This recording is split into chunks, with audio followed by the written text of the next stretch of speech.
നമസ്കാരം. മലയാളി വാർത്തയിലേക്ക് സ്വാഗതം.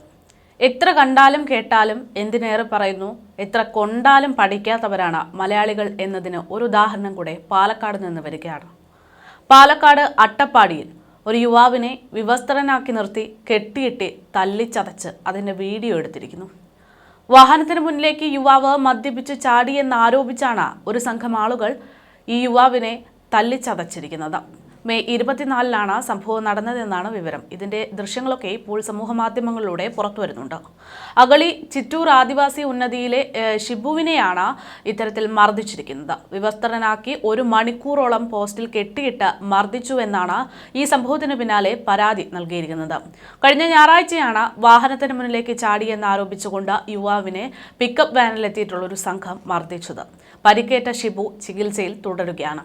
യുവാവിനെ മർദ്ദിച്ച സംഭവത്തിൽ പോലീസ് ഇതുവരെ കേസെടുത്തിട്ടില്ല എന്നാണ് നിലവിൽ പുറത്തുവന്നിട്ടുള്ള വിവരം. ദൃശ്യങ്ങൾ പുറത്തു വന്നതിന് പിന്നാലെ ഷിബുവിന്റെ മൊഴിയെടുക്കുക മാത്രമാണ് ചെയ്തിരിക്കുന്നത്. ഷിബു മദ്യപിച്ചിരുന്നുവെന്നും പ്രകോപനമില്ലാതെ തങ്ങളെ ആക്രമിക്കുകയായിരുന്നുവെന്നൊക്കെയാണ് പിക്കപ്പ് വാഹനത്തിന്റെ ഉടമ ഇതിന് പിന്നാലെ മറുപടിയായിട്ട് പറഞ്ഞിരിക്കുന്നത്. യുവാവ് കല്ലെറിഞ്ഞ് വാഹനത്തിന്റെ ചില്ല് തകർത്തുവെന്നും ഇവർ ആരോപിച്ചിട്ടുണ്ട്. വാഹന ഉടമയുടെ പരാതിയിൽ ഷിബുവിനെതിരെ കേസെടുത്തു. യുവാവ് മദ്യപിച്ച് വാഹനത്തിലെ യാത്രക്കാരോട് തർക്കിക്കുന്നതിന്റെ ദൃശ്യങ്ങൾ പുറത്തു വന്നിട്ടുണ്ട്. പാലക്കാട് മധു ഇന്നും ഒരു തീരാവേദനയെ മലയാളികളുടെ മനസ്സിൽ ആഴ്ന്നു കിടക്കുമ്പോഴാണ് അതിനോട് സമാനമായിട്ടുള്ള ഒരു പ്രവർത്തനം കൂടെ പുറത്തു വരുന്നത്. മധുവിന്റെ കാര്യം അറിയാമല്ലോ.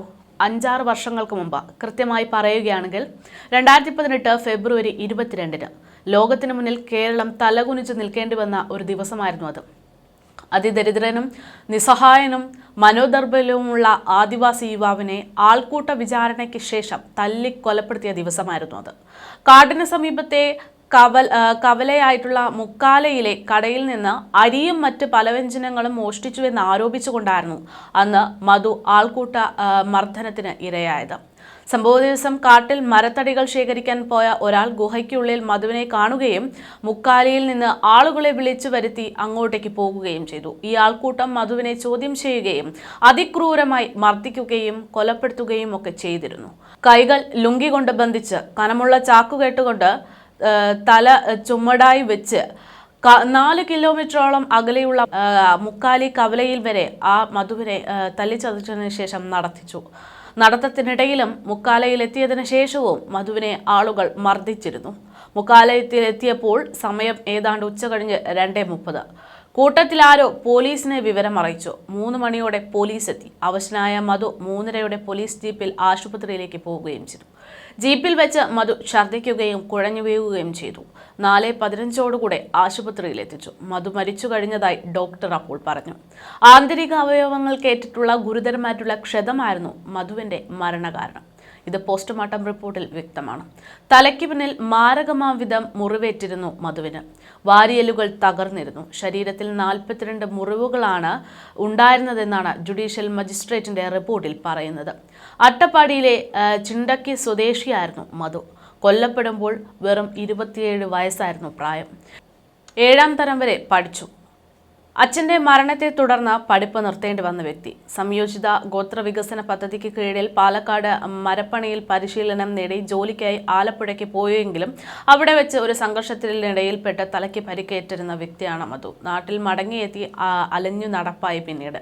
ഇതിനിടെ സമീപത്തെ കാടുകയറി ഗുഹകളിലും മറ്റും താമസിക്കാൻ തുടങ്ങി വല്ലപ്പോഴും നാട്ടിലിറങ്ങും മടങ്ങും. അത്തരമൊരു യാത്രക്കിടയിലാണ് അയാൾ മനുഷ്യരുടെ ആക്രമണത്തിന് ഇരയായി അതിദാരുണമായിട്ട് കൊല്ലപ്പെട്ടത്. മധുവിനെ മർദ്ദിക്കുന്നതിന്റെ ചിത്രങ്ങളും വീഡിയോ ദൃശ്യങ്ങളും ഒക്കെ മൊബൈൽ ഫോണിൽ പകർത്തി സമൂഹ മാധ്യമങ്ങളിൽ പ്രചരിപ്പിക്കുകയെന്ന നികൃഷ്ടത കൂടി അന്ന് അവിടെയുള്ള ആക്രമികൾ ചെയ്തിരുന്നു എന്നത് ഏറെ ശ്രദ്ധേയമാണ്. അവശനായിരിക്കുന്ന മധുവിന്റെ സമീപം നിന്ന് സെൽഫി എടുത്ത് പ്രചരിപ്പിക്കുന്നത് അടക്കമുള്ള ആളുകളാണ് പിന്നീട് ഈ കേസിലെ പ്രതികളായി മാറിയത്. ഈ ദൃശ്യങ്ങൾ സമൂഹ മനസാക്ഷിയെ ഒന്നടക്കം ഞെട്ടിച്ച ഒന്ന് തന്നെയാണ്. ദേശീയ അന്തർദേശീയ മാധ്യമങ്ങളിൽ വരെ വാർത്തയായ ഒരു കേസായിരുന്നു ഇത്. ജനവികാരം ഉണർന്നതോടെ പോലീസ് 16 പേരെയാണ് പിന്നീട് അന്ന് അറസ്റ്റ് ചെയ്തത്. ഇന്ത്യൻ ശിക്ഷാ നിയമത്തിലും പട്ടികജാതി പട്ടികവർഗ പീഡന നിരോധന നിയമത്തിലെയും ഒക്കെ വിവിധ വകുപ്പുകൾ പ്രകാരം ആ സംഭവത്തിൽ നിരവധി പേർക്കെതിരെ കേസെടുത്തു. 3000-ഓളം പേജുള്ള കുറ്റപത്രം 2018 മെയ് മാസത്തിൽ കോടതിയിൽ സമർപ്പിച്ചു. സംഭവം നടന്ന 4 വർഷത്തിലെ ഏറെ കഴിഞ്ഞപ്പോഴാണ് ആ കേസിൽ വിചാരണ പോലും ആരംഭിച്ചത് എന്നത് ഓർക്കണം. പോലീസ് കുറ്റപത്രം സമർപ്പിക്കുമ്പോൾ വിചാരണ കോടതിയിൽ സ്ഥിരം ജഡ്ജി ഉണ്ടായിരുന്നില്ല. സ്പെഷ്യൽ പബ്ലിക് പ്രോസിക്യൂട്ടറെ നിയമിക്കുന്നതിൽ സർക്കാർ ആദ്യകാലത്ത് താൽപര്യക്കുറവ് കാട്ടിയതും അന്ന് വലിയ വിവാദമുണ്ടാക്കിയതാണ്. ഒരൊറ്റ കേസിന് വേണ്ടി മാത്രം ഒരു SPPയെ നിയമിക്കുകയോ എന്നതായിരുന്നു അന്ന് സർക്കാരിൻ്റെ ചോദ്യം. പിന്നീട് നിയമിച്ചപ്പോഴാകട്ടെ ആ പദവിയിൽ ആളുകൾ മാറി മാറി വന്നുകൊണ്ടേയിരുന്നു. അത് കേസിന് തിരിച്ചടിയായി. Advocate P. ഗോപിനാഥിനെയാണ് ആദ്യം SPPയായി നിയമിച്ചിരുന്നത്. പിന്നീട് അട്ടപ്പാടിയിൽ ഓഫീസിലും താൽക്കാലിക താമസ സൗകര്യവും വേണമെന്ന അദ്ദേഹത്തിൻ്റെ ആവശ്യം സർക്കാർ അംഗീകരിച്ചില്ല. അദ്ദേഹം കേസിൽ നിന്ന് പിന്മാറി പോവുകയാണ് അന്നുണ്ടായത്. പകരം അഡ്വക്കേറ്റ് VT രഘുനാഥ് എത്തിയെങ്കിലും പല പരാതികളും അവിടെയും ഉയർന്നു. ആരോഗ്യ പ്രശ്നങ്ങൾ ചൂണ്ടിക്കാണിച്ച് അദ്ദേഹവും ജനുവരിയിൽ ഈ ഒരു സ്ഥാനം ഒഴിഞ്ഞു. തുടർന്നാണ് അഡ്വക്കേറ്റ് C. രാജേന്ദ്രൻ SPPയായും advocate Rajesh M. Menon additional SPPയായിട്ടും നിയമിക്കപ്പെടുന്നത്. മധുവിന്റെ കുടുംബത്തിന്റെ താൽപര്യപ്രകാരമായിരുന്നു ഈ ഒരു നിയമനം. എന്നാൽ അഡ്വക്കേറ്റ് രാജേന്ദ്രനെ നീക്കണമെന്നാവശ്യപ്പെട്ട് പിന്നീട് മധുവിന്റെ കുടുംബം ഡയറക്ടർ ജനറൽ ഓഫ് പ്രോസിക്യൂട്ടറിനെ സമീപിച്ചു. തുടർന്ന് കഴിഞ്ഞ ജൂണിൽ അഡ്വക്കേറ്റ് രാജേന്ദ്രൻ രാജിവെച്ച് അഡ്വക്കേറ്റ് രാജേഷ് M. മേനോൻ SPPയായിട്ട് രംഗത്തേക്ക് വരികയും ചെയ്തു. സംഭവം നടന്ന ഏറെക്കാലത്തിന് ശേഷമാണ് ഈ ഒരു കേസിൽ ഈ ഒരു സംഭവത്തിൽ ഒരു നിയമ നടപടി കൃത്യമായിട്ട് നടന്നത് എന്നത് കൃത്യമായി നമുക്ക് ഓർമ്മയുണ്ട്. മധു കൊല്ലപ്പെട്ട് 5 വർഷങ്ങൾക്ക് ശേഷം കേരളത്തെ ഞെട്ടിച്ച അട്ടപ്പാടി മധു വധക്കേസിൽ കോടതി വിധി പ്രസ്താവിക്കപ്പെട്ടു. കേസിൽ 16 പ്രതികളിൽ 14 പേരും കുറ്റക്കാരാണെന്ന് മണ്ണാർക്കാട് SC/ST കോടതി കണ്ടെത്തുകയും ചെയ്തു. 2 പ്രതികളെ കോടതി വെറുതെ വിടുകയാണ് ഉണ്ടായത്. ഇനിയൊരിക്കലും ഇത്തരമൊരു സംഭവം കേരളത്തിൽ ആവർത്തിക്കപ്പെടരുത്, കേരളത്തിൽ നിന്നല്ല എങ്ങും ആവർത്തിക്കപ്പെടരുത് എന്ന് പറയുമ്പോഴാണ് പാലക്കാട് നിന്ന് വീണ്ടും അത്തരമൊരു സമാനമായിട്ടുള്ള വാർത്ത കൂടെ പുറത്തു വരുന്നത്. പാലക്കാട് അട്ടപ്പാടിയിൽ യുവാവിനെ വിവസ്ത്രനാക്കി നിർത്തി കെട്ടിയിട്ട് തല്ലിച്ചതയ്ക്കുന്നു എന്നുള്ള റിപ്പോർട്ട്. വാഹനത്തിന് മുന്നിലേക്ക് യുവാവ് മദ്യപിച്ച് ഒരു കാരണവുമില്ലാതെ ചാടിയെന്ന് ആരോപിച്ചുകൊണ്ടാണ് ഒരു സംഘം ആളുകൾ ഈ യുവാവിനെ തല്ലിച്ചതച്ചത് എന്നാണ് വിവരം. മെയ് 24-നായിരുന്നു സംഭവം നടക്കുന്നത്. സംഭവത്തിന് അടിസ്ഥാനമായിട്ടുള്ള ചില ദൃശ്യങ്ങളൊക്കെ ഇപ്പോൾ സമൂഹ മാധ്യമങ്ങളിൽ പ്രചരിക്കുന്നുണ്ട്. അഗളി ചിറ്റൂർ ആദിവാസി ഉന്നതിയിലെ ഷിബുവിനാണ് മർദ്ദനമേറ്റത്. ഇദ്ദേഹത്തെ വിവസ്ത്രനാക്കി 1 മണിക്കൂറോളം പോസ്റ്റിൽ കെട്ടിയിട്ട് മർദ്ദിച്ചു എന്നാണ് പരാതി. കഴിഞ്ഞ ഞായറാഴ്ചയാണ് വാഹനത്തിന് മുന്നിലേക്ക് ചാടിയെന്ന് ആരോപിച്ചുകൊണ്ട് യുവാവിനെ പിക്കപ്പ് വാനിലെത്തിയിട്ടുള്ള സംഘം മർദ്ദിച്ചത്. പരിക്കേറ്റ് ഷിബു ചികിത്സയിൽ തുടരുകയാണ്. യുവാവിനെ മർദ്ദിച്ച സംഭവത്തിൽ പോലീസ് ഇതുവരെ കേസെടുത്തിട്ടില്ല. ദൃശ്യങ്ങൾ പുറത്തു വന്നതിന് പിന്നാലെ ഷിബുവിന്റെ മൊഴിയെടുത്തിട്ടുണ്ട്. ഷിബു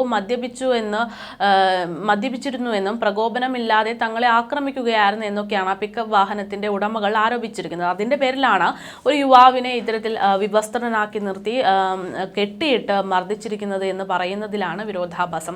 ഈ പറയുന്ന പ്രതി എന്തെങ്കിലും തെറ്റ് ചെയ്തിട്ടുണ്ടെങ്കിൽ നിയമപരമായിട്ട് അവരെ നേരിടാനുള്ള അവകാശം ഈ നാട്ടിൽ എല്ലാവർക്കും ഉണ്ട്. പക്ഷേ അതൊക്കെ മറന്ന് തന്നെ ആരെങ്കിലും ഉപദ്രവിക്കാൻ വന്നാൽ തിരിച്ചു താനും ഉപദ്രവിക്കുമെന്നുള്ള മനോഭാവത്തിലേക്ക് കേരളത്തിലെ ആളുകളിൽ പലരും എത്തുന്നു എന്നതിൻ്റെ ഒരു ഉദാഹരണം കൂടെയായി മാറിയിരിക്കുകയാണ് ഈ ഒരു കേസ്. എന്തായാലും അതിദാരുണമായിട്ടുള്ള ഒരു സംഭവം തന്നെയാണ്. കേരളത്തിൽ എന്ത് നടക്കരുതോ എന്ന് പറയുന്നു അത് തന്നെയാണ് വീണ്ടും വീണ്ടും ആവർത്തിക്കപ്പെടുന്നത് എന്നാണ് അട്ടപ്പാടിയിൽ നിന്ന് വരുന്ന ഈ ഒരു വാർത്ത കൂടെ നമ്മെ ഓർമ്മപ്പെടുത്തുന്നത്.